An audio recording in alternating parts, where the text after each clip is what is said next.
Hello, we will now begin the graduate seminar for week 15, focusing on course synthesis and postscript, rethinking New Testament hermeneutics.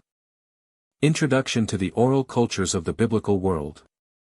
As we embark on this profound journey into New Testament hermeneutics, we must first confront our own cultural biases.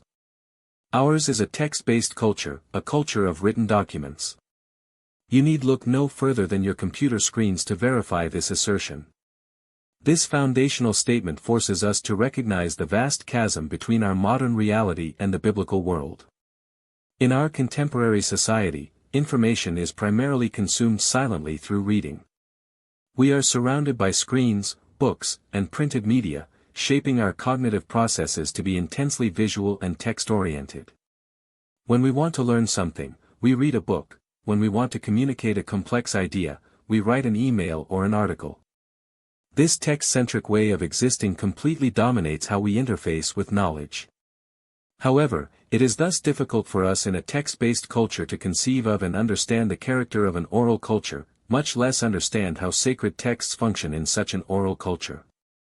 This difficulty is the primary hermeneutical hurdle we must overcome. When we project our text-based assumptions onto the New Testament, we fundamentally distort its original impact and intention. We tend to analyze these documents as theological treatises meant for quiet, individual contemplation in a secluded study, completely missing their dynamic, performative nature. We parse the Greek verbs and map the clauses as if they were written for the eye, forgetting that they were composed to be heard by an assembly of people gathered in a crowded house church. Yet, however difficult, it is important that we try to understand such a thing, since all of the cultures of the Bible were essentially oral cultures, not text-based cultures, and their texts were in fact oral texts. The concept of an oral text might sound contradictory to modern ears, but it perfectly captures the essence of biblical literature. These were documents composed with the ear in mind, meant to be vocalized, performed, and heard collectively.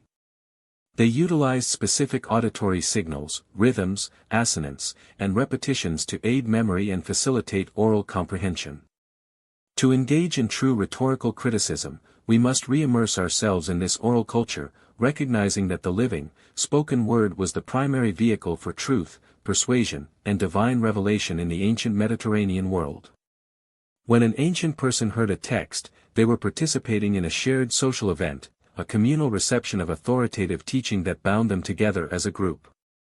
The sounds of the words, the inflections of the reader's voice, and the emotional cadence of the delivery were just as important as the lexical meaning of the sentences. This is the world we must enter if we are to truly grasp the rhetoric of the New Testament. The socio-economic reality of ancient texts. To fully appreciate the rhetorical nature of the New Testament, we must examine the practical realities of producing and consuming literature in antiquity. The literacy rate in those biblical cultures seems to have ranged from about 5% to 20% depending on the culture and which subgroup within the culture we are discussing. This startling statistic immediately dismantles any assumption of a widespread reading public. The vast majority of the individuals who formed the early Christian communities, the slaves, the artisans, the day laborers, were illiterate. They could not pick up a copy of Paul's letter to read it for themselves.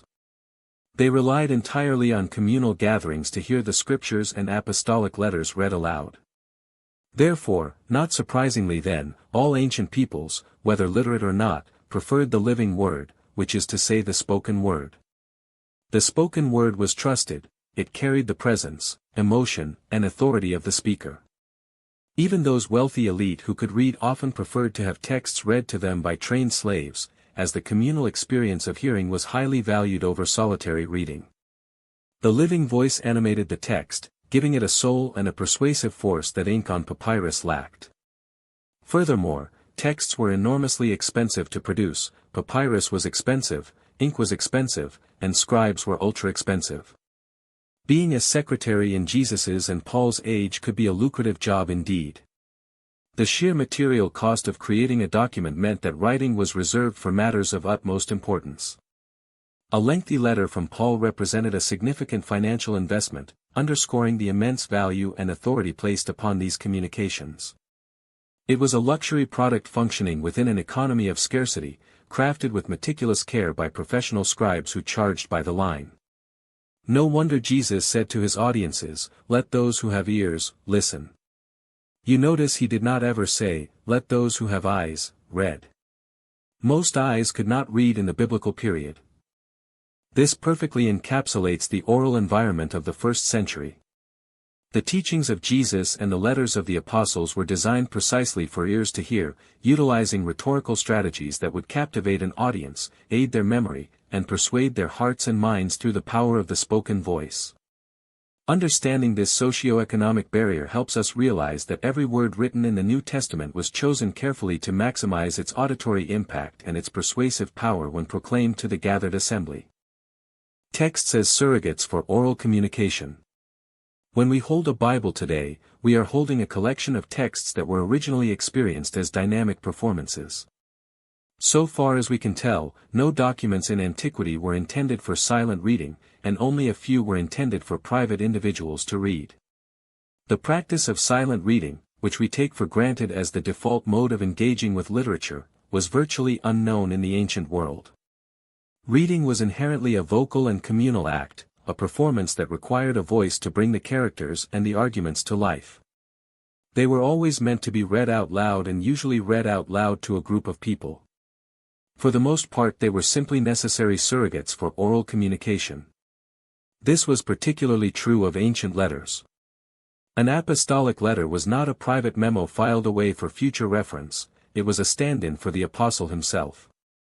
Because Paul could not be physically present with the congregations in Corinth or Philippi to preach, exhort, and correct them face to face, he sent a written script.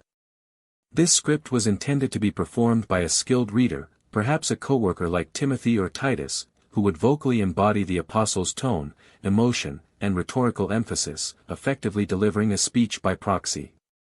They were composed with their oral potential in mind, and they were meant to be orally delivered when they arrive at their destination.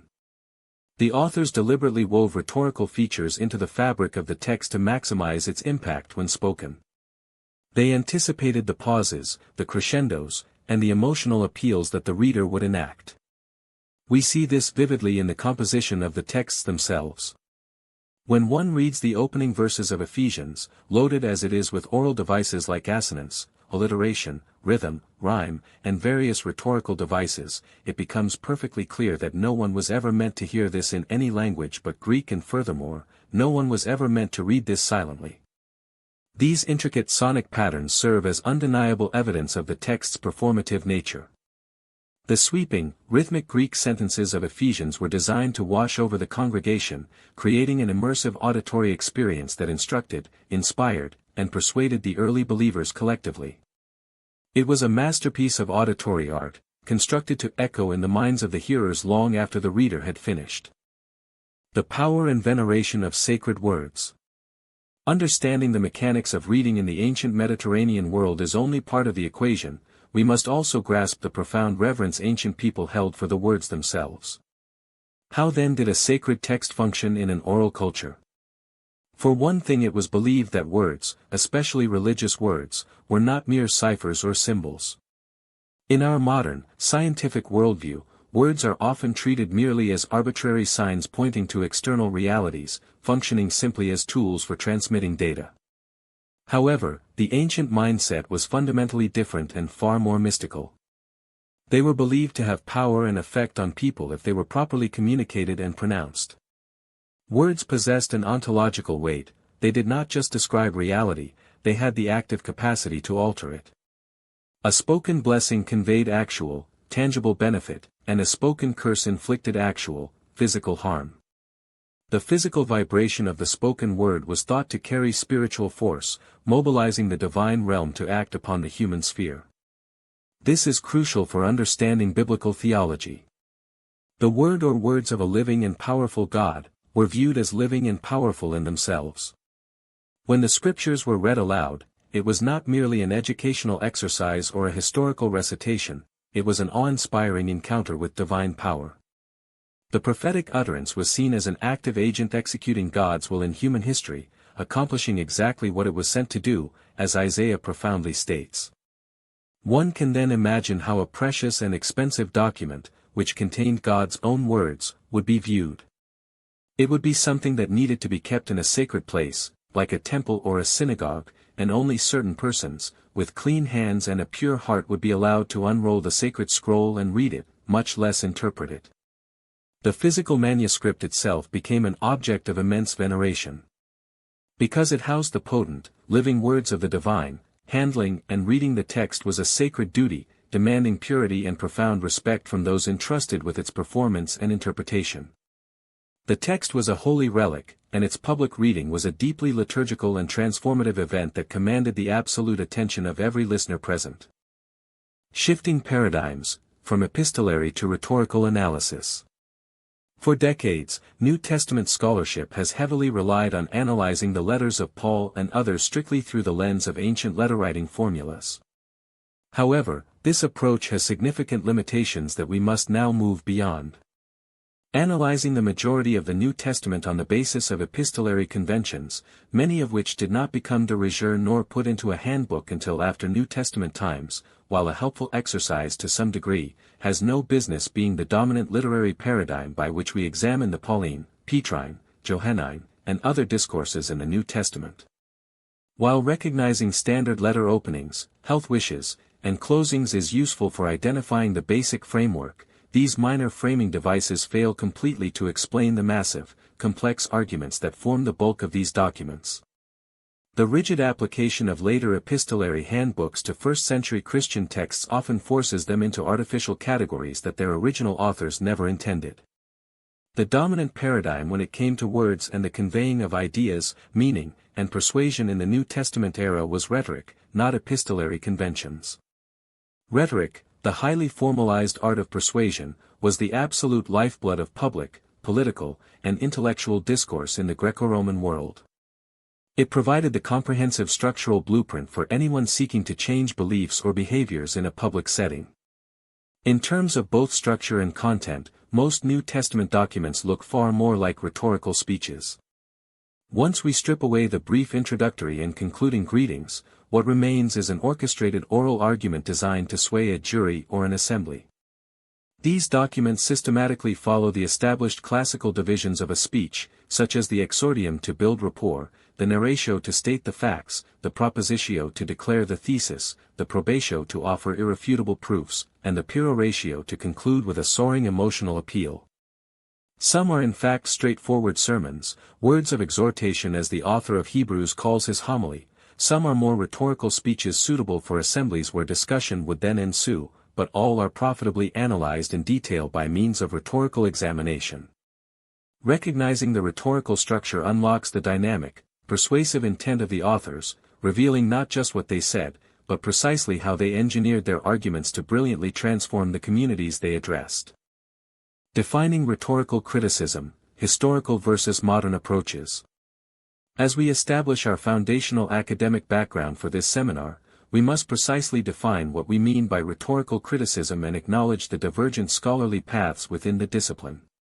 Rhetorical criticism is by definition the study of rhetoric, whether ancient or modern, with a broad definition of rhetoric being the art of persuasion. While this broad definition unites the field conceptually, scholars diverge significantly on which specific analytical tools and historical frameworks to apply to the biblical text.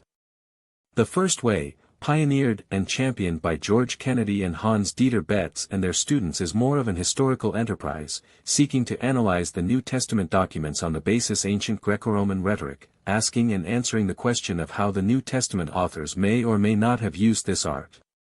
This historical approach is rigorous and demanding.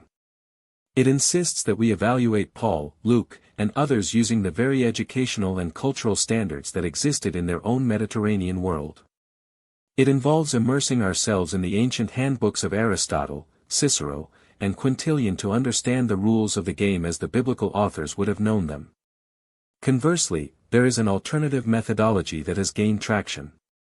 The second approach, growing out of modern language theory and modern epistemology, when it comes to the issue of texts and meaning, has been pioneered and championed by Vernon Robbins and his students, as well as William Wooliner and others. This approach, rather than primarily looking for rhetorical structures embedded in the New Testament texts by New Testament authors, seeks to apply certain modern rhetorical categories to the text. This newer approach, often termed socio-rhetorical criticism, employs contemporary linguistic models and sociological theories, imposing modern interpretive frameworks upon ancient writings. While potentially insightful for modern theological reflection and literary theory, it carries a severe risk of anachronism. When our prime mandate is historical exegesis, then only analysis on the basis of Greco-Roman or ancient Jewish rhetoric is appropriate, since ancient authors were completely innocent and ignorant of modern rhetorical theory and epistemology. To truly grasp the authorial intent and the original audience's reception, we must meticulously reconstruct the historical enterprise of ancient persuasion. We must read the texts through the exact rhetorical lenses available in the first century, analyzing their proofs and emotional appeals as an ancient audience would have experienced them, rather than projecting 21st-century literary theories backward onto them. Levels of persuasion, micro-rhetoric and macro-rhetoric. To properly dissect these ancient discourses and appreciate their genius, we must recognize that rhetoric operates on multiple levels simultaneously within the text.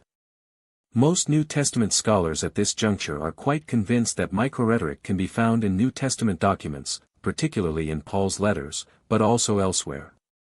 There is broad, undeniable scholarly consensus that the biblical authors possessed a significant degree of stylistic flair and linguistic competence, capable of turning a memorable phrase.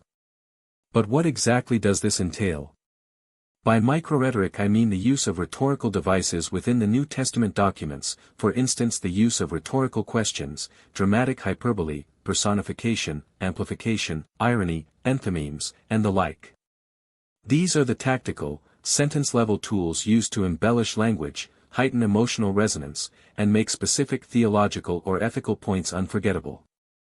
Paul's devastating use of sarcasm and irony in 2 Corinthians to dismantle his opponents, or Jesus' masterful use of hyperbolic parables in the Synoptic Gospels to upend expectations, are prime, brilliant examples of this micro-level craftsmanship.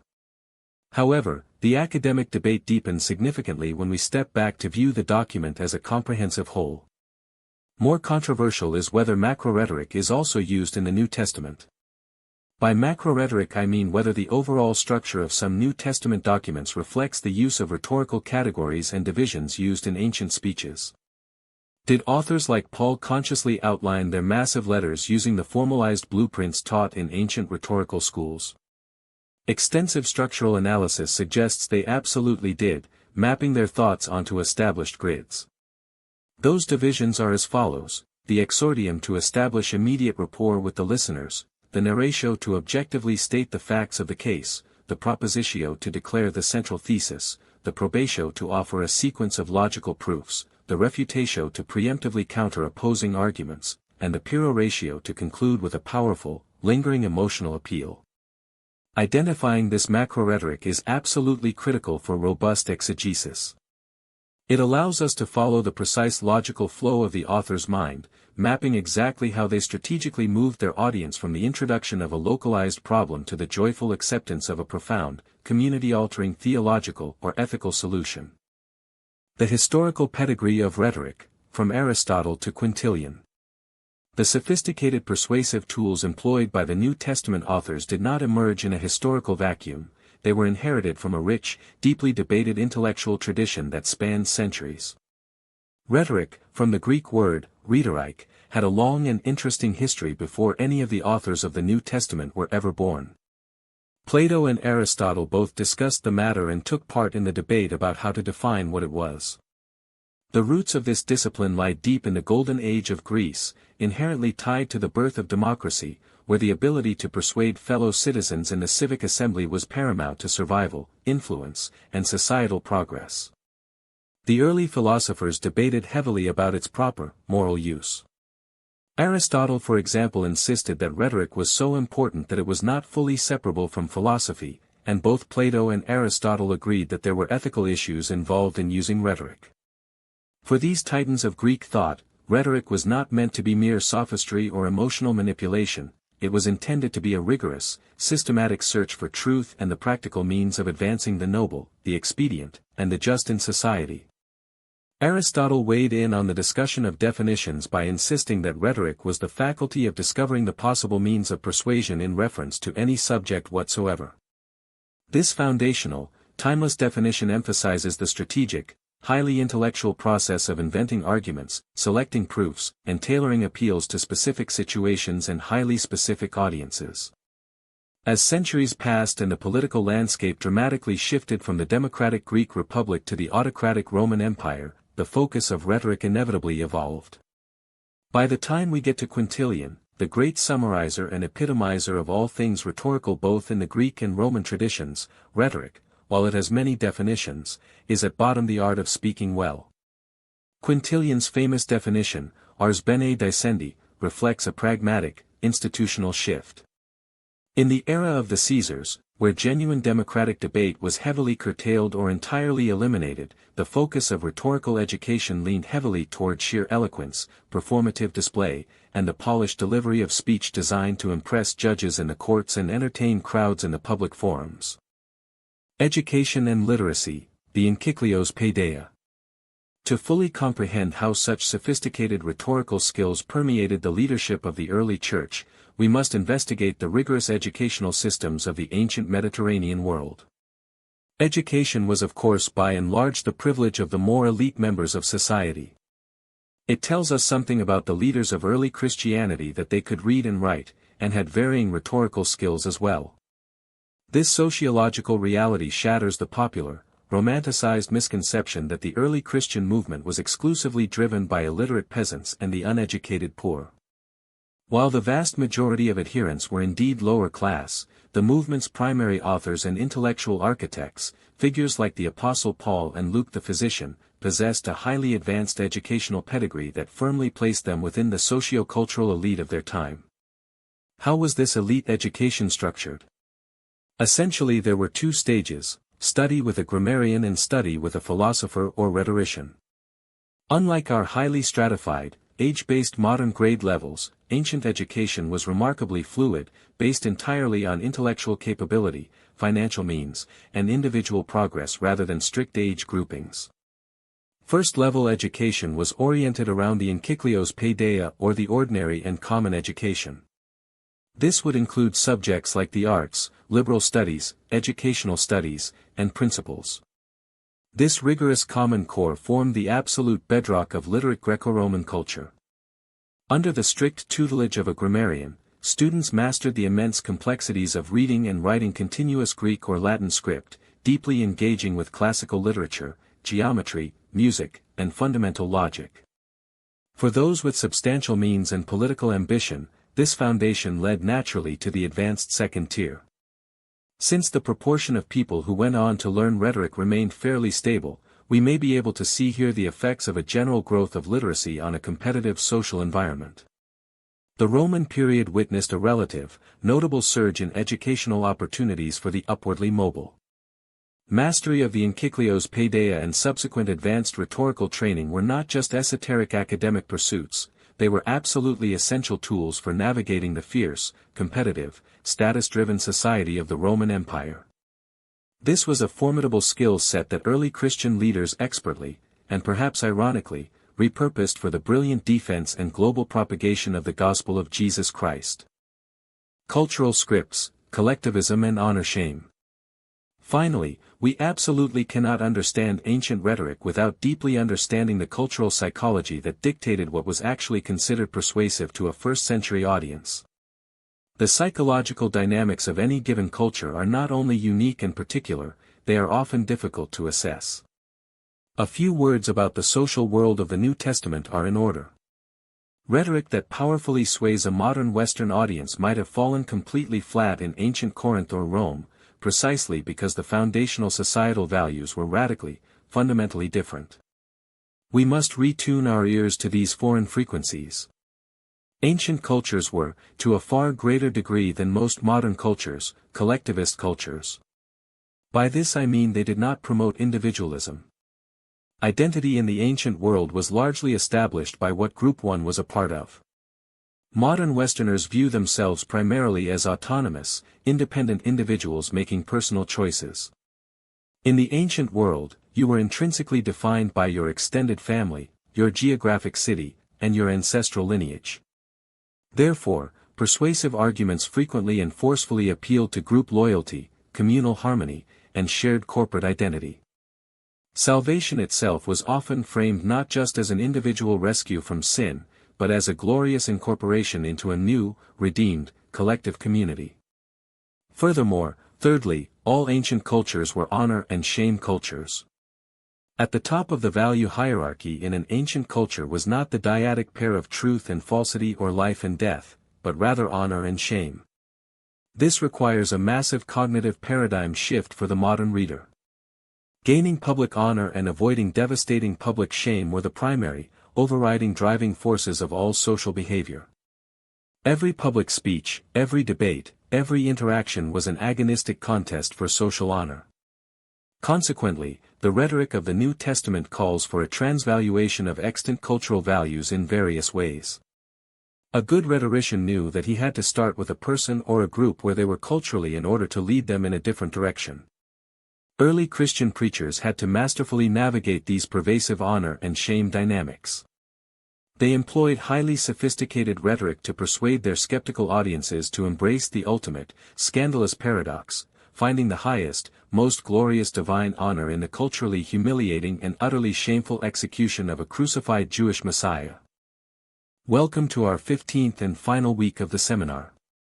Today, we are bringing our entire journey together under the theme of course synthesis and rethinking New Testament hermeneutics. We begin with our first major topic, the paradigm shift from text-based to oral hermeneutics. To ground our discussion, let us reflect on a foundational insight from our text. Ours is a text-based culture, a culture of written documents. It is thus difficult for us in a text-based culture to conceive of and understand the character of an oral culture, much less understand how sacred texts function in such an oral culture. Yet, however difficult, it is important that we try to understand such a thing, since all of the cultures of the Bible were essentially oral cultures. This statement is absolutely critical for our hermeneutical approach. We live in an internet age, saturated with screens and printed books. Because of this, we subconsciously project our own reading habits onto the ancient world. But the cultures of the biblical world were essentially oral cultures. The literacy rate ranged merely from 5 to 20%. Documents were enormously expensive to produce because papyrus, ink, and scribes were costly. Therefore, no documents in antiquity were intended for silent reading. They were always meant to be read out loud to a group. Let us move to our second key observation. All ancient peoples, whether literate or not, preferred the living word, which is to say the spoken word. Texts were composed with their oral potential in mind, and they were meant to be orally delivered when they arrived at their destination. Thus, for example, when one reads the opening verses of Ephesians, loaded as it is with oral devices, it becomes perfectly clear that no one was ever meant to read this silently. When we rethink our hermeneutics, we must treat the New Testament not as a collection of silent essays, but as living speeches. Because ancient Greek was written in scriptio continua, without spaces between words or punctuation, the only way to decipher a text was to sound it out. The texts were surrogates for oral communication. This means that the acoustic features, the rhythm, the assonance, and the rhetorical devices were not mere decorations, they were the primary vehicles of meaning. To interpret the New Testament accurately, we must learn to hear the text as its original audience did, recognizing the dynamic, interactive, and performative nature of these sacred documents. We now move to our next point of synthesis, the fallacy of the epistolary paradigm. Let us consider this profound academic critique from the text. Analyzing the majority of the New Testament on the basis of epistolary conventions, many of which did not become de rigueur nor put into a handbook until after New Testament times, while a helpful exercise to some degree, has no business being the dominant literary paradigm by which we examine the Pauline, Petrine, Johannine, and other discourses in the New Testament. For generations, biblical scholars have attempted to force the letters of Paul and others into the rigid boxes of Greco-Roman letter writing. While it is true that these documents often possess epistolary openings and closings, the vast majority of their content simply cannot be explained by letter-writing conventions. Personal letters used as vehicles for instruction only began to take root shortly before the New Testament era, particularly with Cicero. In contrast, the art of rhetoric had a massive, centuries-long history of shaping how ideas were persuasively communicated. This leads us directly into our next foundational quote. The dominant paradigm when it came to words and the conveying of ideas, meaning, and persuasion in the New Testament era was rhetoric, not epistolary conventions. This is why I will say now that most of the New Testament owes far more to rhetoric and its very long-standing and widespread conventions than it ever owed to the nascent practice of writing letter essays, or letter treatises. When we adjust our hermeneutical lens to see these documents as rhetorical speeches rather than mundane letters, everything changes. The Thanksgiving sections in Paul's letters are not just polite health wishes, they function as a rhetorical exordium, establishing the speaker's ethos and providing a preview of the arguments to come. The body of the letter is actually a carefully structured sequence of proofs, or the probatio, designed to persuade the audience to change their beliefs or behavior. By recognizing that these are ad hoc rhetorical discourses, we unlock the structural and substantive intricacies of the New Testament. We realize that these authors were engaging in a dynamic, persuasive effort, utilizing established methods of argumentation to conquer willing hearts. Continuing our synthesis, we arrive at redefining rhetoric and its methodological application. Listen carefully to this methodological boundary. Rhetorical criticism is by definition the study of rhetoric, whether ancient or modern, with a broad definition of rhetoric being the art of persuasion. In my view, both approaches can yield good insights into the biblical text, but the attempt to fuse the methods of old and new rhetoric confuses more people than it enlightens. Within modern scholarship, there has been a significant debate regarding how to properly apply rhetorical criticism. Some scholars use modern linguistic and epistemological theories to analyze the text, an approach often called the new rhetoric.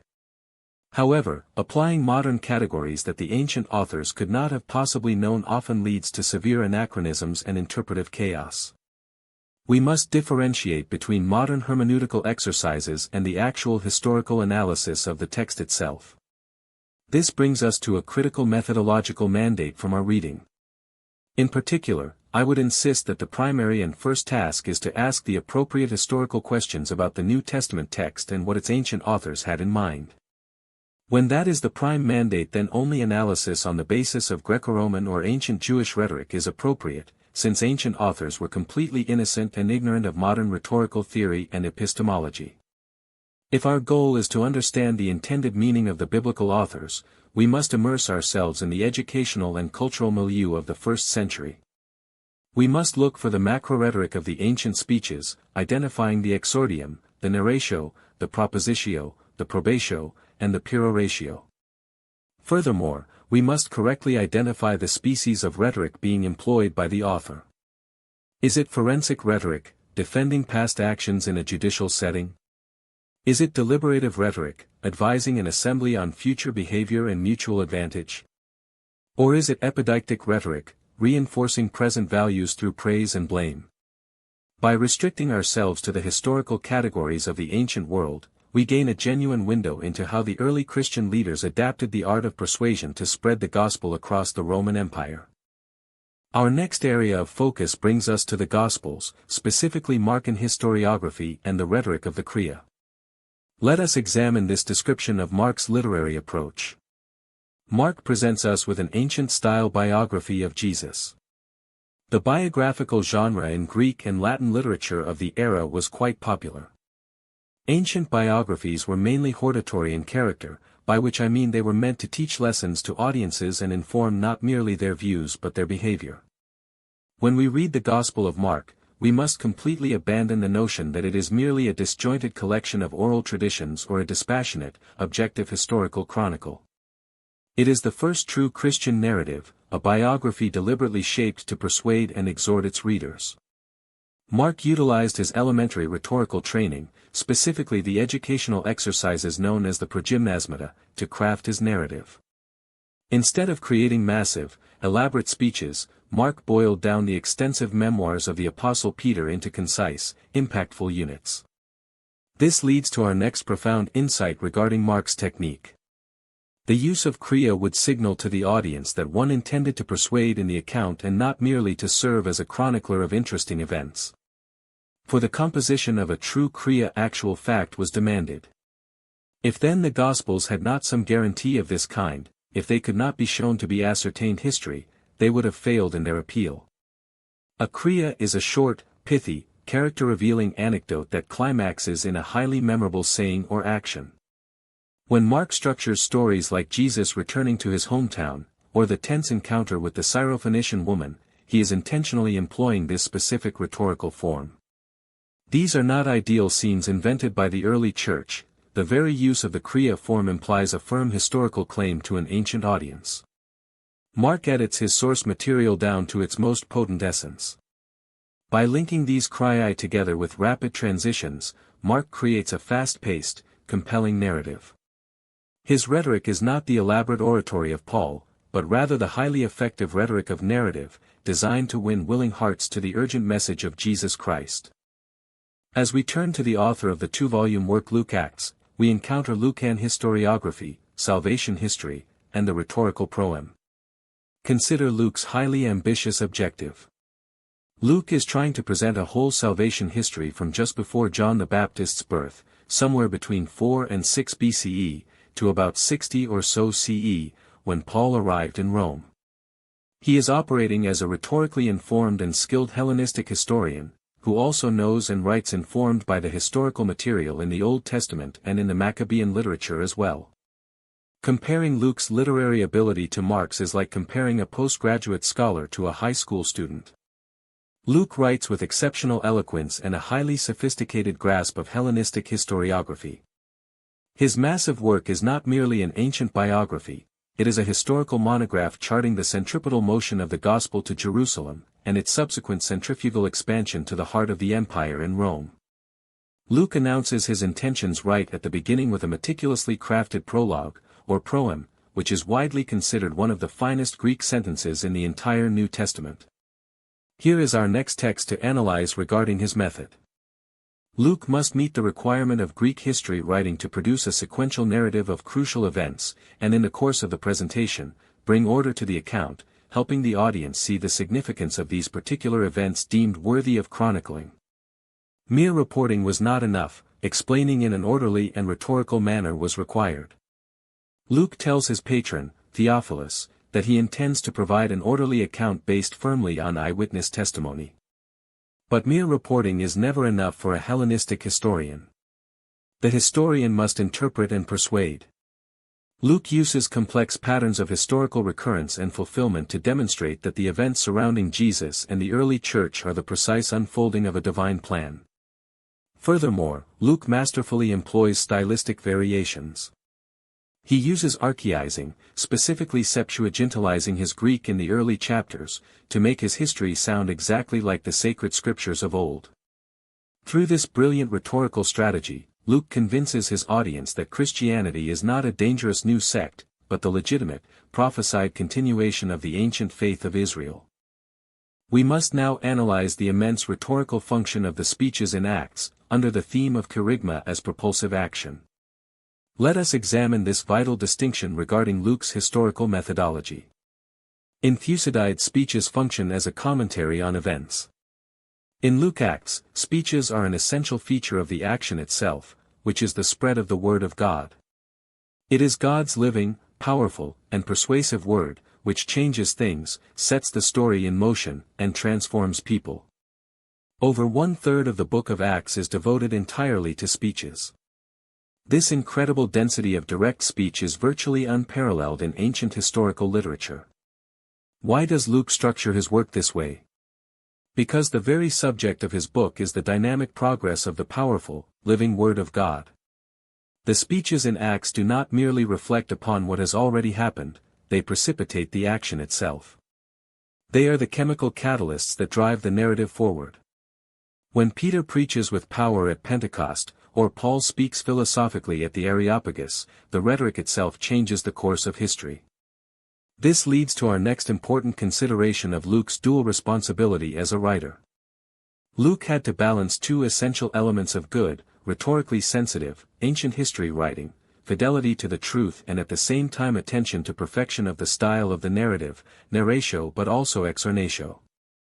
We must stress that ancient works, including ancient historical works, were meant to be heard and, therefore, rhetorical attention had to be paid to things like rhythm, assonance, and alliteration. Ancient historians did not possess tape recorders, but they were also strictly forbidden from inventing speeches out of whole cloth.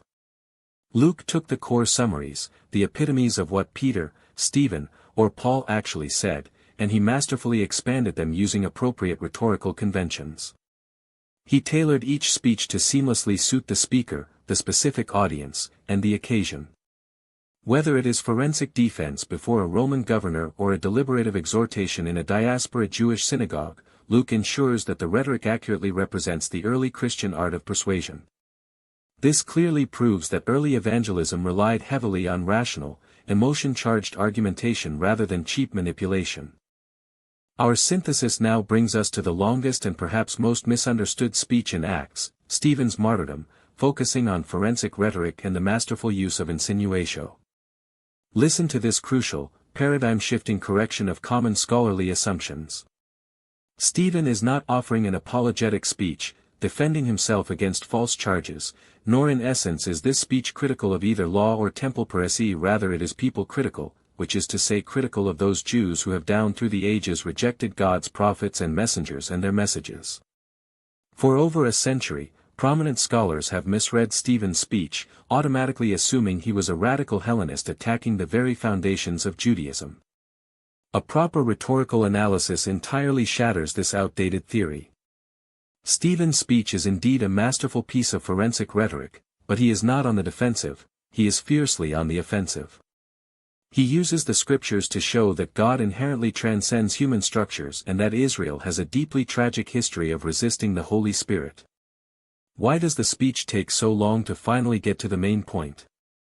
This is elegantly explained by our next text. The audience of this speech is not neutral, but rather it is hostile. The rhetoric must rise to meet the situation. This in turn makes the rhetorical technique of insinuatio necessary. A certain amount of indirection is needed if the audience is going to listen to this discourse at all. Because Stephen is facing the Sanhedrin, a violently hostile audience holding the power of life and death, he cannot simply attack them outright. He must use insinuatio, a classical technique of strategic indirection. He begins by establishing common ground, building a lengthy narratio of Israel's history that both he and his audience deeply revere. Only after thoroughly rehearsing these shared historical facts does he launch into his fierce propositio and probatio, climaxing in a blistering peroratio where he accuses his judges of being exactly like their stiff-necked ancestors. By understanding the rhetorical necessity of this structure, we realize that Stephen is fully affirming the law and the patriarchs, while brilliantly turning the tables to indict his executioners. Moving from the thrilling narrative of Acts directly to the epistles, we must address the true identity of Paul the reader, the elite scribe and Hellenistic orator. Let us evaluate this penetrating sociological assessment of the apostle. Paul was a multicultural person. I would agree with Judge that in Paul we find a person deliberately stepping down the social ladder in order to reach as wide an audience for the sake of the gospel as was possible. Part of that stepping down was a deliberate taking up by Paul of his trade from time to time. In the past, highly influential scholars like Adolf Deisman argued that Paul was a lower-class tent-maker, writing crude, non-literary Greek. This is a severe and fundamental misjudgment. Paul was a born Roman citizen and a highly educated Pharisee. While he did work with his hands, he did so intentionally to avoid the complex entanglements of the Greco-Roman patronage system, not because he was a peasant. He possessed high social status but voluntarily relinquished his privileges to freely preach the cross of Christ without strings attached. This leads to our next critical point about his formal education. Oratorical skills were the key to advancement in an essentially verbal culture. The acquisition of such skills fell into three parts: the theory of discourse, which included letter writing, the study of the speeches of the great masters of rhetoric, and the writing of practice speeches. Paul had the motive, the means, and the opportunity to obtain these skills, even in Jerusalem. We must remember that Herod's Jerusalem was a bustling, cosmopolitan, and highly Hellenized city. It was entirely possible for a brilliant young Pharisee studying under the famous Gamaliel to also receive advanced training in Greek rhetoric. Paul's surviving letters demonstrate a highly sophisticated command of complex rhetorical devices, indicating he had fully mastered the theoretical frameworks of the great rhetoricians. He knew exactly how to argue from Scripture using Jewish midrashic techniques, and he knew how to structure a massive Greek deliberative speech. Paul was an intellectual heavyweight, both a scribe and a sage, who seamlessly blended his deep Jewish theological convictions with the persuasive power of Greco-Roman oratory to become the greatest evangelist of the early church. We turn now to a specific and fascinating application of Paul's skill, the deliberative rhetoric of 1 Corinthians and persuading for concord. Let us look at the overarching framework of this turbulent letter. 1 Corinthians is a unified piece of deliberative rhetoric aimed at the unity of the community in Corinth against various schisms or factionalism that has beset it. Deliberative rhetoric matches the time structure of 1 Corinthians in that it is aimed at decisions the Corinthians need to make about their future together. The chaotic church in Corinth was fractured by bitter disputes over leadership, embarrassing lawsuits, sexual ethics, and chaotic worship practices. How does an apostle heal such a terribly divided body? He knows he cannot simply issue dictatorial commands, he must persuade them to voluntarily change their behavior. To achieve this, Paul employs deliberative rhetoric, which is specifically designed to advise an assembly on future actions that are advantageous to the community. He repeatedly uses the language of benefit and common good to urge the Corinthians to abandon their selfish, status-driven behaviors. This brings us to the absolute anchor of his argument. The thesis statement, or propositio, proves particularly illuminating to the letter as a whole. In chapter 1, verse 10, Paul states, "Now I appeal to you, brothers and sisters, that all of you be in agreement."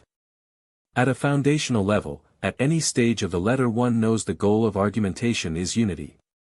This single propositio controls every subsequent chapter. When Paul discusses whether it is lawful to eat meat sacrificed to idols, or how to properly utilize spiritual gifts, he is not merely answering a random checklist of questions.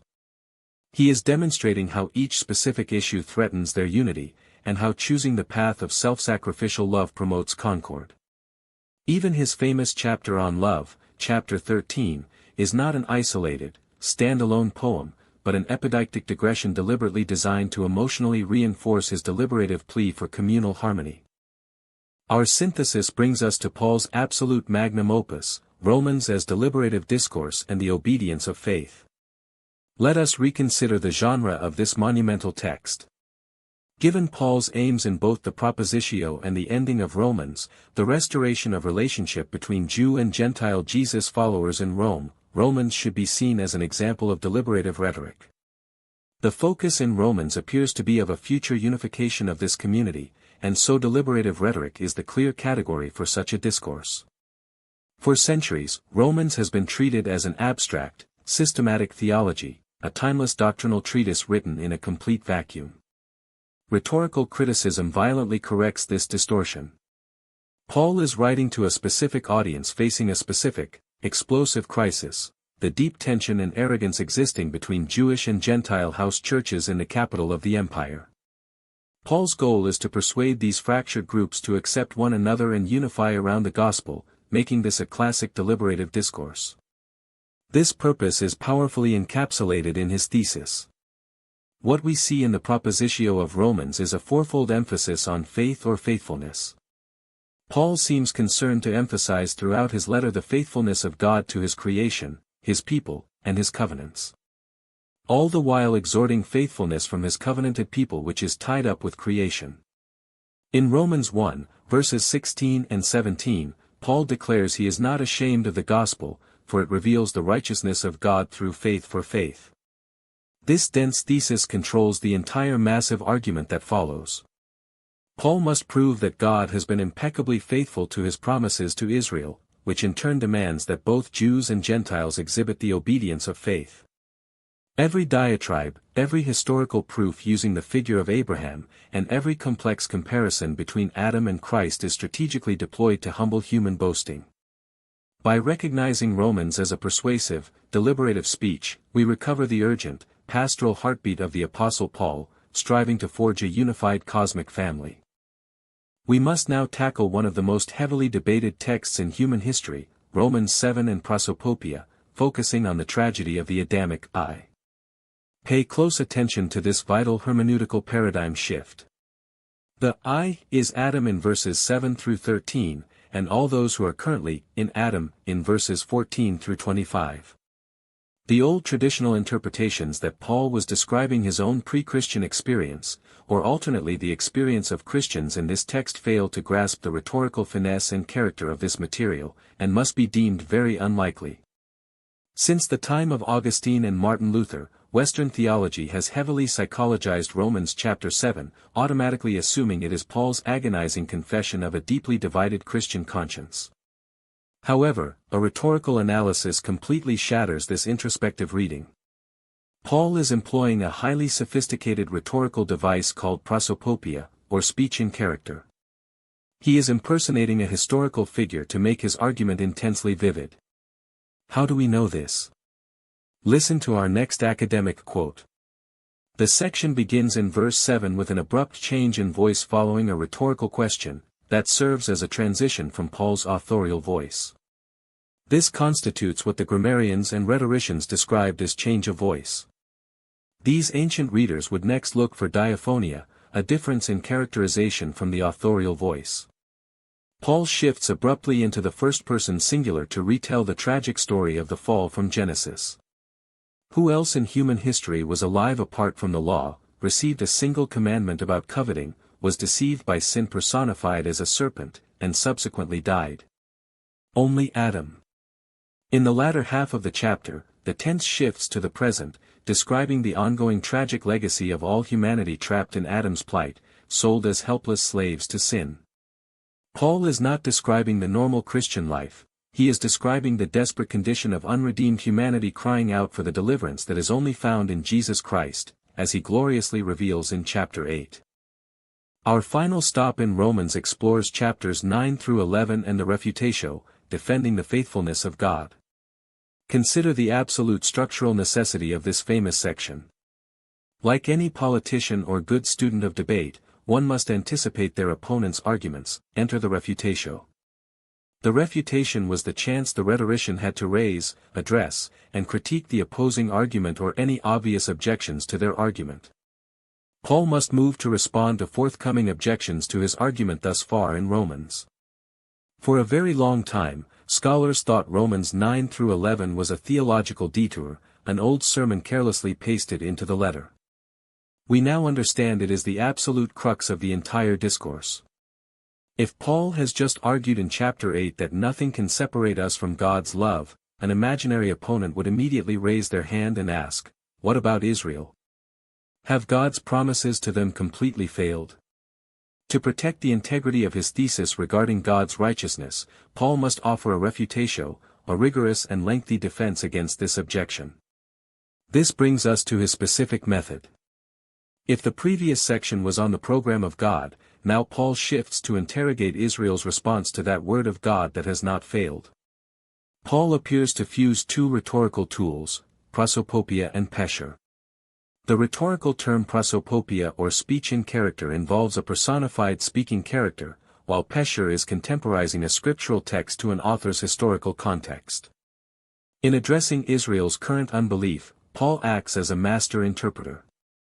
He uses the Jewish interpretive practice of pesher to contemporize ancient scriptures, and he uses prosopopia to have the righteousness of faith speak directly to the audience.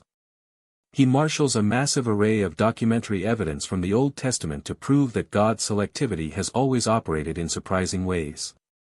Finally, Paul employs the brilliant metaphor of the cultivated olive tree. He warns the Gentile believers not to boast over the broken Jewish branches. This emotional and logical refutation directly serves his deliberative goal, to crush Gentile arrogance, destroy antisemitism in the Roman Church, and unify the body under the mystery of God's universal mercy. We conclude our textual analysis by looking at the captivity epistles, specifically focusing on Asiatic rhetoric. Let us examine the specific cultural expectations of this region. The region of Asia Minor was well known for its specific style of rhetoric, known as Asiatic rhetoric. Cicero clues us into the unique elements of the two different types, with one being remarkable for its rapid volubility of expression, which at present is the ruling taste in Asia, but, besides its uncommon fluency, it is recommended by a choice of words which are peculiarly delicate and ornamental.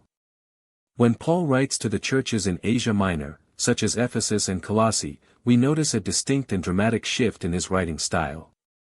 His sentences become incredibly long, flowing, and packed with synonymous terms and lofty doxological language. Many modern scholars have used this stylistic shift to argue that Paul did not actually write Ephesians or Colossians. However, a rhetorical approach provides a vastly superior explanation. This brings us to our final analytical point. For all the unusualness scholars have noted about Ephesians, what has not been adequately accounted for is the style of rhetoric and the role of the audience. In writing to a region well known for its unique style, elements unique in the Pauline corpus should be no surprise. Asiatic rhetoric was known for its repetitious style for creating awareness of key themes. A world-class orator like Paul automatically adjusted his style to match the aesthetic tastes of his audience. The Christians in Asia Minor expected and greatly appreciated Asiatic rhetoric. What modern, text-obsessed scholars dismiss as redundant, the ancient, orally focused audience recognized as masterful amplification. When Paul repeats phrases about grace, heavenly places, and the powers, he is using the sonic properties of the Greek language to wash over the listeners, imprinting these profound theological truths into their memory. Ephesians is a magnificent piece of epideictic rhetoric, designed to praise God for his cosmic unification in Christ and to stir the audience to maintain their holy calling. By recognizing Paul's rhetorical versatility, we affirm both the authenticity and the sheer genius of these Asiatic correspondences. We have reached our final slide, Rethinking New Testament Hermeneutics, a synthesis. Let us reflect on the overarching portrait of the apostle that has emerged. Rhetoric reveals to us a Paul committed to and drawing on a great Greco-Roman heritage and working toward a great Christian community, a cosmopolitan family that embodied the best of both Jewish and Gentile worlds. Paul was not one to condemn every aspect of Greco-Roman culture. Rather, he believed in sifting culture, not merely criticizing it. Throughout this seminar, we have painstakingly stripped away centuries of anachronistic assumptions. We have seen that the New Testament was birthed in a predominantly oral culture, where texts functioned as living voices rather than dead letters. From Mark's punchy cry to Luke's dramatic historiography, the early Christians utilized every available tool of ancient persuasion. In the Apostle Paul, we do not find a disgruntled lower-class tentmaker, but a brilliantly educated Pharisee and a master of Hellenistic rhetoric. He utilized forensic, deliberative, and epideictic forms to forge unity, defend the gospel, and crush arrogance. This leads to our final, paradigm-shifting conclusion. When one reads Paul with rhetorical spectacles, Stendhal's conclusion moves from being plausible to being by far the clearest and most convincing reading of this material in its original social and rhetorical contexts. Paul, as it turns out, was not a Lutheran before his time, nor even an Augustinian. Paul was a master rhetorician. For too long, we have forced the New Testament authors into the tight molds of modern systematic theology or Western introspective psychology. When we read Romans 7 as an Augustinian confession, we completely miss Paul's brilliant use of prosopopoeia to recount the tragedy of Adam. When we ignore the deliberative goal of 1 Corinthians, we reduce it to a random checklist of ethical rules. Rethinking our hermeneutics means we must put our rhetorical spectacles back on. We must listen to the text as a first-century audience would have heard it. By recovering the ancient art of persuasion, we recover the dynamic, living, and breathing power of the New Testament, a word that continues to conquer willing hearts today. Thank you for an incredible seminar journey. Welcome to the first slide of our concluding session for this course. The title of our current slide is Synthesis of Oral Culture and Sacred Texts. As we begin to synthesize the vast landscape of New Testament rhetoric that we have explored over the past 14 weeks, we must first anchor our understanding in the fundamental nature of the biblical world. Let us consider our first quote from the textbook. It is thus difficult for us in a text-based culture to conceive of and understand the character of an oral culture, much less understand how sacred texts function in such an oral culture. When we hear these words, we are immediately challenged to strip away our modern assumptions. We live in an era dominated by screens, printed books, and instant digital communication. However, the world of Jesus, Paul, and the early apostles was profoundly different. It was an environment where the literacy rate hovered between 5 and 20%.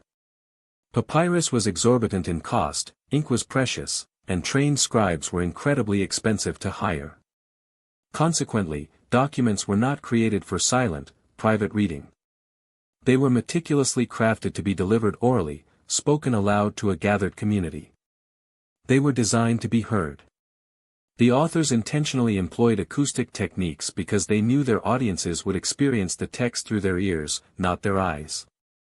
If we as modern interpreters approach the New Testament merely as a collection of silent written words, we completely miss the vibrant, auditory life that pulses through every single sentence.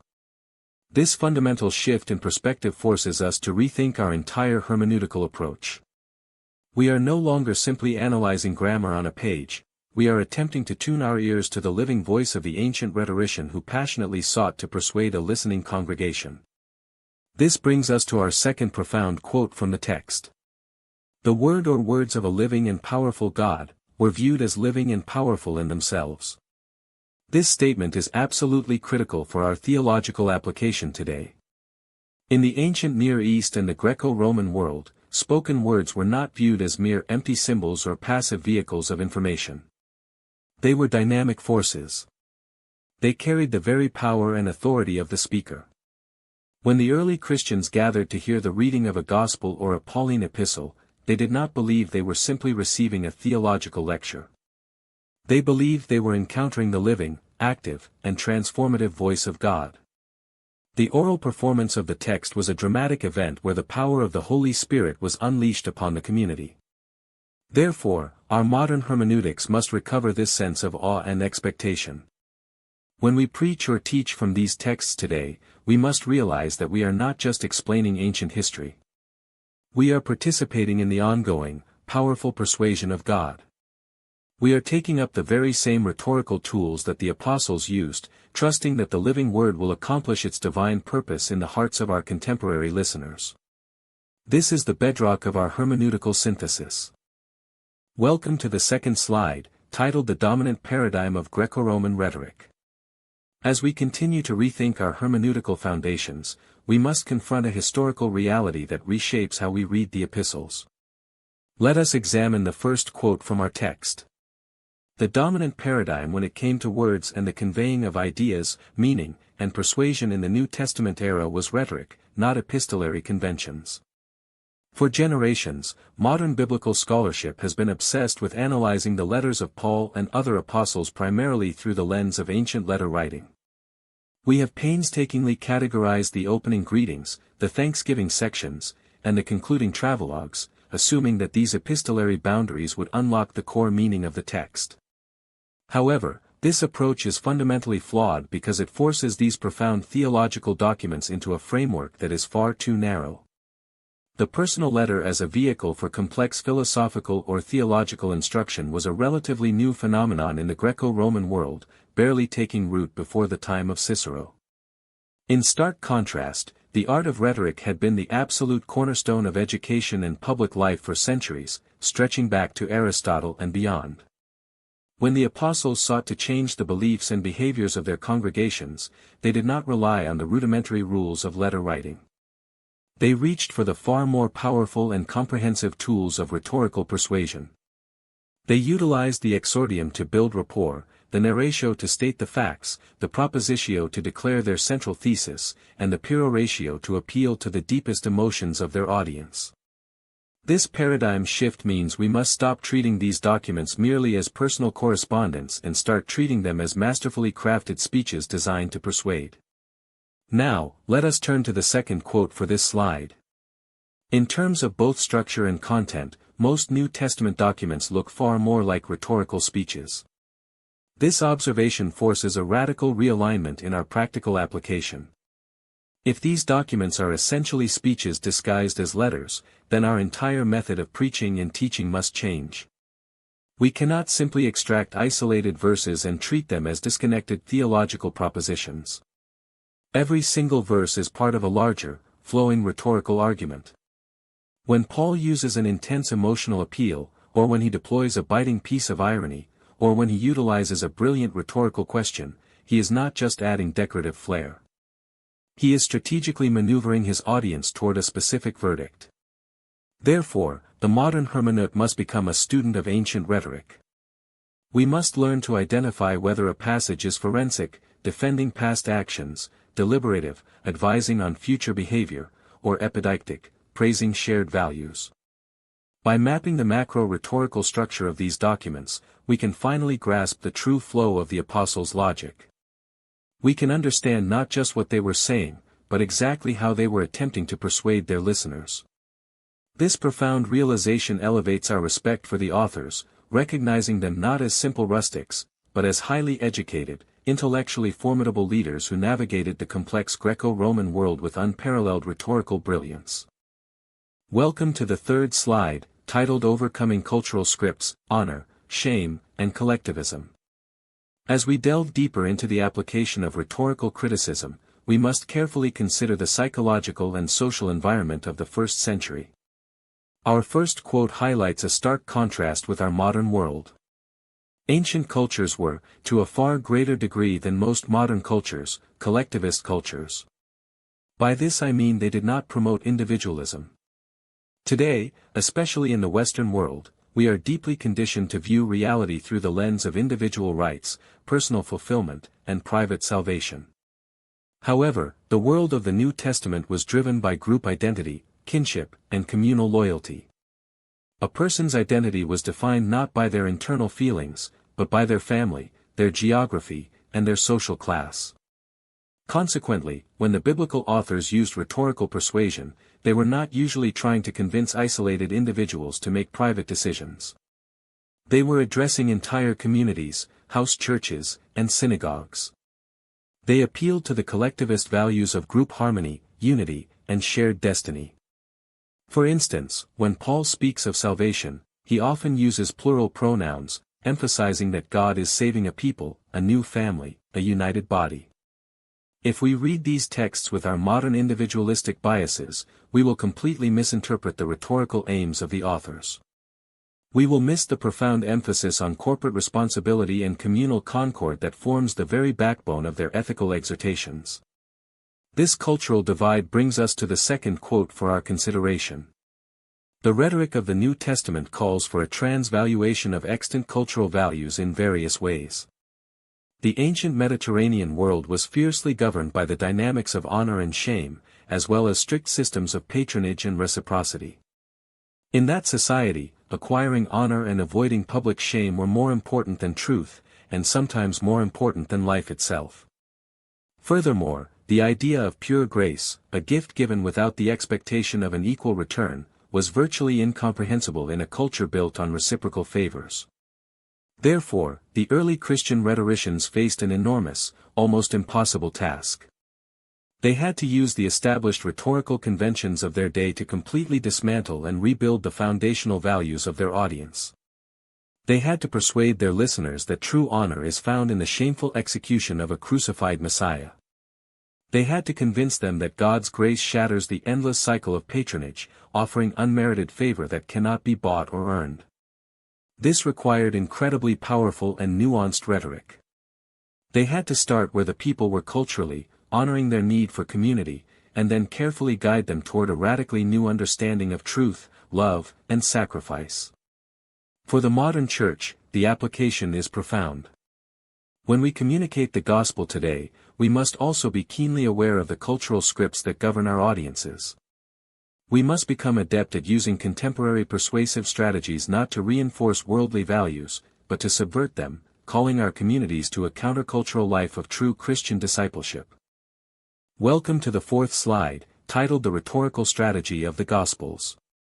As we transition from the epistles to the narratives of Jesus' life, we must recognize that rhetoric is not confined to speeches and letters. Let us explore the first quote for this slide.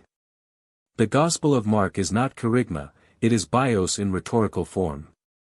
For many decades, biblical scholars, particularly those influenced by form criticism, argued that the Gospels were essentially just collections of preaching fragments, loosely stitched together without much literary sophistication. They viewed them merely as the proclaimed kerygma of the early church. However, when we apply a rhetorical lens, we discover that the Gospels belong to the well-established ancient genre of biography, known as bios. But these were not modern, objective historical chronicles. Ancient biographies were fundamentally hortatory. They were designed to persuade the reader to emulate the virtues of the subject or to adopt a specific belief about them. Mark, as the first Christian author to invent this new form of narrative persuasion, brilliantly selected and arranged his material to present a compelling, fast-paced, and dramatic portrait of Jesus as the suffering Son of God.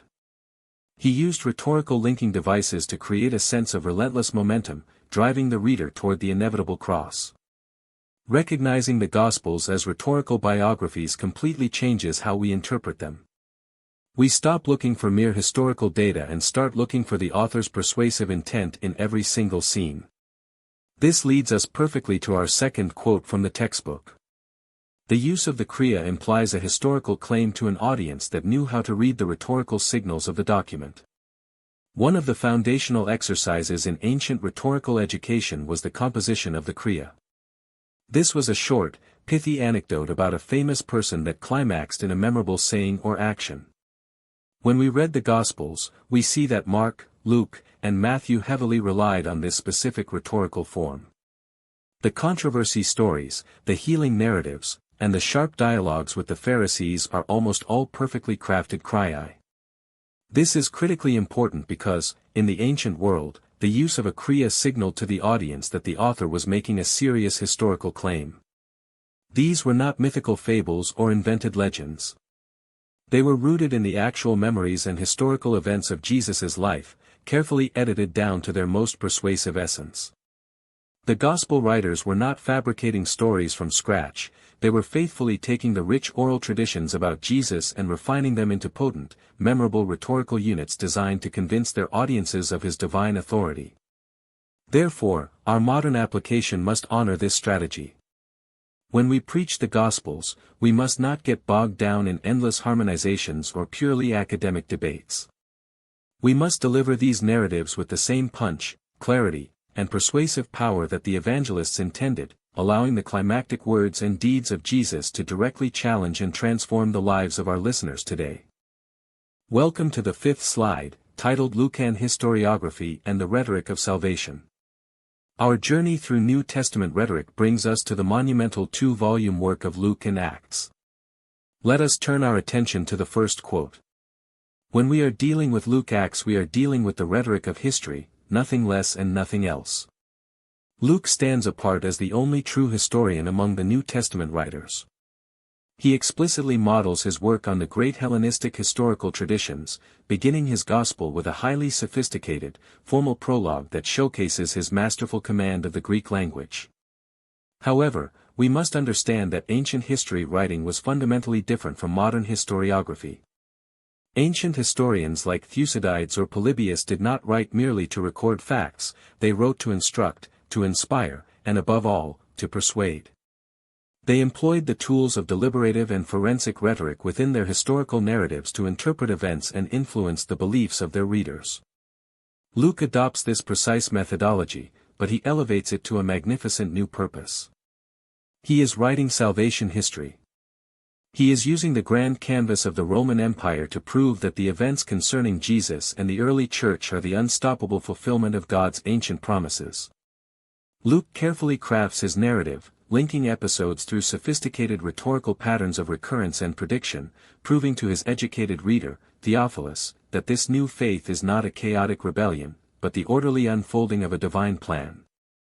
This masterful use of historical rhetoric brings us to the second quote for this slide. The progress of the good news is the very subject of the book of Acts, and preaching of that word is therefore the heart of the matter. If we want to understand the true genius of Luke's rhetoric, we must look at the speeches in the book of Acts. These speeches comprise nearly 1/3 of the entire narrative. In traditional Greek histories, speeches were often used simply as commentary on the action. But in Acts, the speeches are the action. It is the proclaimed word that drives the narrative forward, converting thousands, sparking riots, and moving the gospel from the cultural margins of Jerusalem to the very heart of the empire in Rome. Luke does not simply invent these speeches out of thin air, which would violate the ethical codes of serious ancient historians. Instead, he takes the historical summaries of what Peter, Stephen, and Paul actually said, and he rhetorically shapes them to fit the speaker, the audience, and the occasion. He gives us brilliant examples of forensic defense speeches before hostile tribunals, and powerful deliberative sermons in synagogues and pagan marketplaces. For our modern application, Luke teaches us that the history of the church is inextricably bound to the power of persuasive preaching. We are reminded that the gospel advances not through military might or political maneuvering, but through the bold, spirit-empowered, and rhetorically effective proclamation of truth. Our hermeneutical task is to study these speeches not just as historical artifacts, but as timeless templates for how to speak the truth of Christ effectively to a diverse and often hostile world. Welcome to the 6th slide, titled Pauline Epistolography as Surrogates for Oral Persuasion. We now focus our synthesis on the remarkable letters of the Apostle Paul. Please consider our first quote from the text. Paul's letters were in the first instance surrogates for the speeches Paul would have made could he have been present with his audience. It is essential for us to realize that Paul did not write systematic theological textbooks for solitary study in a quiet library. His letters were born out of absolute necessity, forged in the fires of pastoral crisis and missionary distance. Because he could not physically be present with his fledgling congregations in Corinth, Galatia, or Philippi, he sent these documents as living substitutes for his own authoritative voice. They were meant to be unrolled and performed dramatically by a trusted courier, such as Timothy or Titus, who would read them aloud to the gathered assembly. The courier would use the appropriate vocal inflections, gestures, and pauses that Paul himself would have used. Therefore, when we read the fierce anger in Galatians, the profound sorrow in 2 Corinthians, or the soaring joy in Philippians, we are encountering the raw, unfiltered rhetoric of a passionate pastor pleading with his flock. Understanding this dynamic completely alters our hermeneutic. We must stop reading these letters silently in our heads and start listening to them as dynamic, spoken performances. We must recognize the auditory signals, the sudden changes in tone, the rhetorical questions that demand a communal response, and the strategic use of digressions. This leads seamlessly to our second quote. They were intended as timely remarks, on target to affect belief and behavior of the various audiences. Paul's rhetoric is relentlessly ad hoc. He is not dispensing abstract philosophy, he is directly addressing specific, urgent crises in real communities. He uses every rhetorical weapon in his arsenal to solve problems, correct false teaching, and heal bitter divisions. This means that we cannot truly understand his theology without first understanding the specific rhetorical situation he is addressing. When he tackles the issue of eating meat sacrificed to idols, or debates the necessity of circumcision, or defends his apostolic authority, his theological arguments are always carefully calibrated to persuade that particular audience to change their behavior immediately. He shapes his arguments based on what will be most advantageous and beneficial for the community's future. For the modern church, the application is clear and challenging. Our preaching and teaching must mirror Paul's rhetorical urgency. We must not be content with delivering abstract theological lectures that float above the realities of our congregations. Like Paul, we must apply the timeless truths of the gospel directly to the specific, messy, and urgent problems of our people, using powerful, persuasive language that demands a verdict and transforms behavior. Our theology must be intensely practical, deeply pastoral, and relentlessly focused on guiding the flock toward the image of Christ. Welcome to the 7th slide, titled Deliberative Rhetoric for Community Concord. As we dive deeper into Paul's specific strategies, we must analyze his masterful use of deliberative rhetoric. Let us examine the first quote. What we see in the propositio of Romans is a fourfold emphasis on faith or faithfulness. God is the faithful partner so that we might become faithful partners as well. The letter to the Romans is arguably the greatest theological masterpiece in Christian history, but we must understand that it is fundamentally a piece of deliberative rhetoric. Paul is writing to a divided community of Jewish and Gentile believers in the capital of the empire, a church he did not found and had not yet visited. His ultimate goal is to persuade these fractured house churches to unite, to accept one another, and to support his future mission to Spain. The brilliant thesis statement, or propositio, found in Romans chapter 1 verses 16 and 17, sets the stage for everything that follows. Paul centers his entire massive argument on the concept of God's unwavering righteousness and faithfulness. He argues that because God has been meticulously faithful to his covenant promises through Jesus Christ, both Jews and Gentiles must now respond with reciprocal faithfulness, living in harmonious obedience together. Every complex argument about Abraham, the law, the struggle with sin, and the fate of Israel in chapters 9 through 11 is carefully designed to prove God's impartial justice and to strip away any grounds for ethnic boasting. This is not just abstract theology, it is highly targeted persuasion aimed at achieving a specific communal outcome. This brings us directly to our second quote. Real unity cannot be merely commanded, unity is cultivated, grown, and guided. Commands rarely work, persuasion is key. In both Romans and 1 Corinthians, Paul faces communities torn apart by arrogance, spiritual pride, and cultural divisions. He knows from his deep understanding of human nature and rhetorical theory that you cannot simply dictate unity to a divided people. Authoritarian demands often breed only deeper resentment and rebellion. Instead, Paul takes the harder, but far more effective path of persuasion.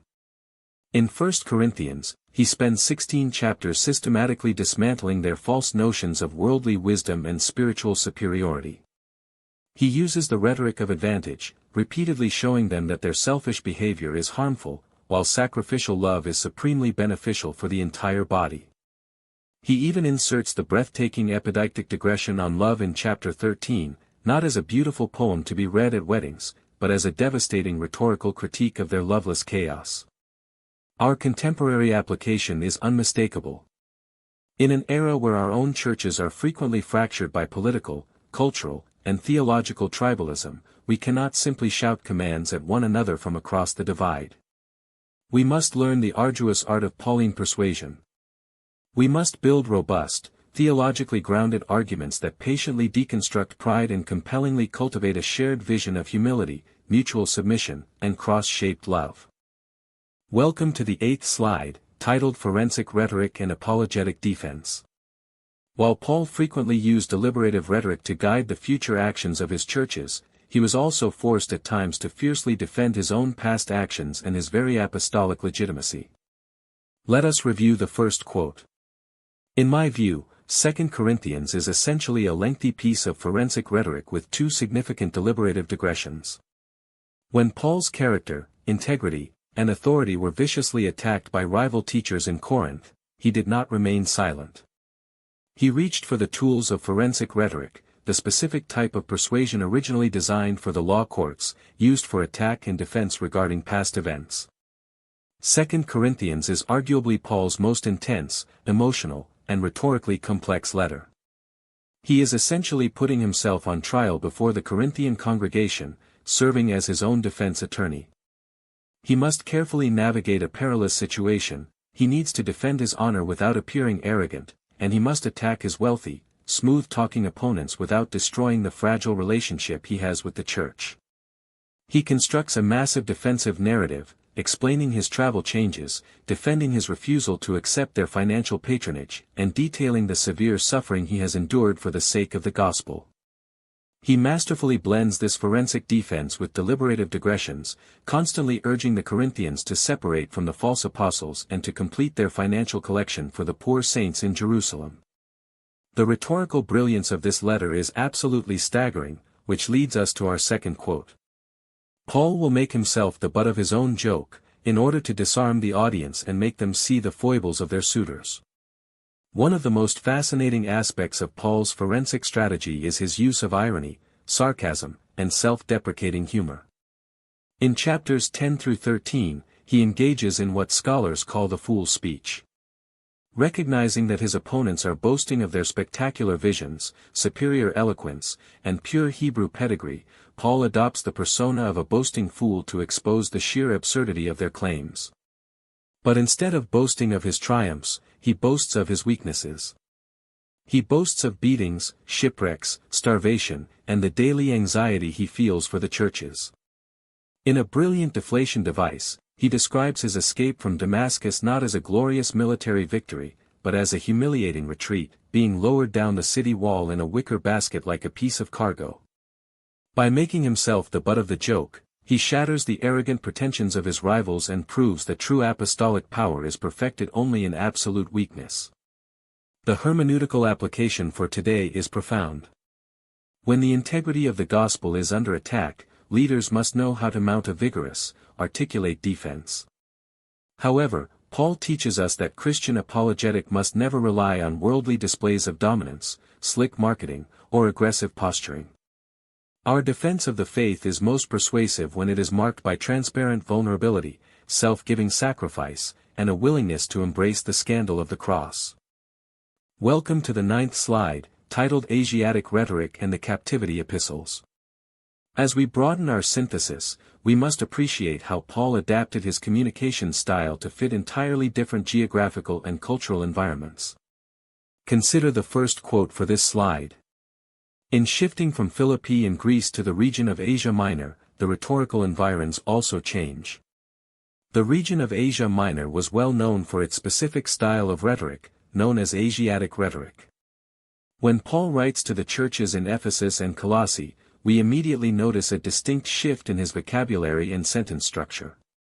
The Greek is more ornate, the sentences are extraordinarily long and flowing, and the language is packed with synonymous repetitions and soaring theological concepts.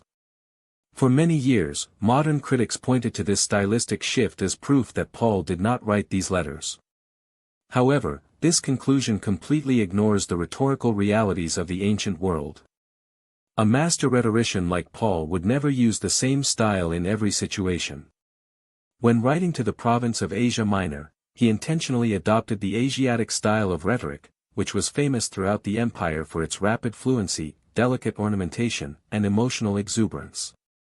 Paul is deliberately speaking their local dialect of persuasion. He uses this elevated, liturgical style to create a sense of awe and reverence, matching the majestic theological truths he is conveying about the cosmic supremacy of Christ and the eternal mystery of the Church.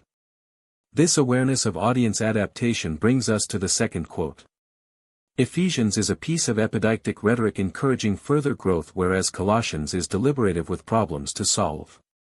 Even within the same geographical region, Paul brilliantly tailors his approach based on the specific needs of the congregation. In Colossians, he is facing a dangerous, syncretistic philosophy that threatens to pull the believers away from the sufficiency of Christ.